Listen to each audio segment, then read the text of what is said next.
আমি যখন গ্রাজুয়েশন পড়ি স্যার, সেদিন আমি প্রথম আবিষ্কার করলাম তৃষ্ণা, কৃষ্ণ, বিষ্ণু বানানে ওই যে যুক্তবর্ণটা লেখা হয় ওটা না মূর্ধন্যস্বয় ইও নয়। আমরা জানি ইওর পিঠে একটা ওই ওয়ের বোঝা থাকে, আর কৃষ্ণ, বিষ্ণু, তৃষ্ণা বানানে তো ওই যুক্ত ব্যঞ্জনের মূর্ধন্যস্বয়ের পিঠে তো ওই বোঝাটাই চাপিয়ে দেওয়া হয়। গ্রাজুয়েশন পড়তে লাগলো আমাকে বুঝতে যে ওটা হচ্ছে মূর্ধন্যস্বয়, মূর্ধন্য নয়। এবার আপনি বলবেন আপনি পিছিয়ে পড়া। স্যার, আমি পিছিয়ে পড়া নয় গো।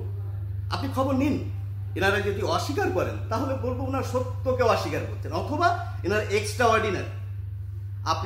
আমি গ্রামের মাস্টার, গ্রামের প্রাথমিক বিদ্যালয়ের শিক্ষক। এখানে গ্রামের বারবার বলছি, এর একটা কারণ রয়েছে স্যার। শহরে কটি প্রাথমিক বিদ্যালয় রয়েছে? আস্তে আস্তে উঠে যাচ্ছে স্যার, পেপার খুলছে উঠে যাচ্ছে। তাহলে বাংলা ভাষাটা সত্যিকারের বাঁচিয়ে রাখছে কারা? বাংলা, গ্রামের বাংলা, যাদের যোগাযোগের দ্বিতীয় কোনো ভাষা নেই। তো সুতরাং বাংলা ভাষাটাকে যদি বাঁচিয়ে রাখতে হয়, ওই কবি সাহিত্যিক আজকে যারা লিখছেন তাদের ছেলে মেয়ে কেউ বাংলায় পড়ে না স্যার। মন্ত্রী মহাশয় গর্ব করে বললেন যে আমার ছেলে পঞ্চম শ্রেণী পর্যন্ত বাংলায় পড়েছে। আমি তো বলছি মন্ত্রী মহাশয় যেটা দাবি করেছেন ঠিক।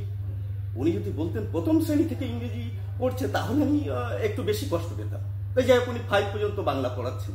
কিন্তু দেখবেন মেধাবী ছেলেরা বা যাদের পকেটে টাকা রয়েছে তাদের ছেলেমেয়েরা বাংলা মিডিয়ামে পড়ে না স্যার।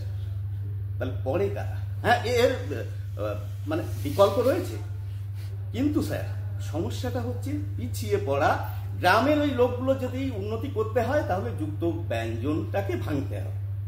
তো যুক্ত ব্যঞ্জন ভাঙার জন্য কি কি পদক্ষেপ নেওয়া হয়েছে? আমাদের পশ্চিমবঙ্গ বাংলা একাডেমি বেশ জবরদস্ত একটি কাজ করেছে। অনেকগুলো যুক্ত ব্যঞ্জনকে ভেঙে দেখিয়েছে এবং সরকারি পাঠ্যপুস্তকে ওইগুলি ভেঙে ভেঙে লেখা হচ্ছে। ওয়ে গ লিখতে গেলে এখন ওয়ের নিচে গ লিখলে হয়ে যায়। ওয়ে ক লিখতে গেলে ও বর্ণটা নিচে পরিষ্কার ক লিখলে হয়ে যায়। ওই যে আমি বললাম ব্রাহ্মণ বানানটা আমি পারিনি, ওই ব্রাহ্মণ বানানটা এখন যদি আমি হয়ের নিচে ম লিখি হয়ে যায়। তাহলে এখানেও সমস্যা রয়েছে স্যার। পশ্চিমবঙ্গ বাংলা একাডেমি প্রত্যেকটা যুক্ত ব্যঞ্জন ভাঙেনি, কিছুটা রেখে দিয়েছেন। যেমন আমি একটু উদাহরণ দিই,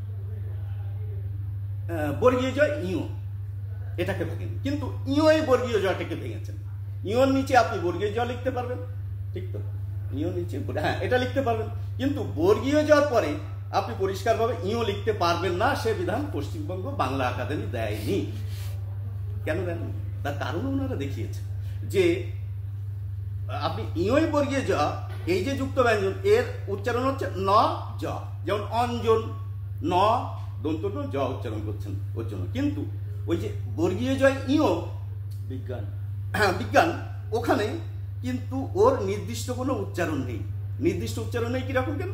শব্দের প্রথমে থাকলে এক উচ্চারণ, শব্দের মাঝে থাকলে এক উচ্চারণ।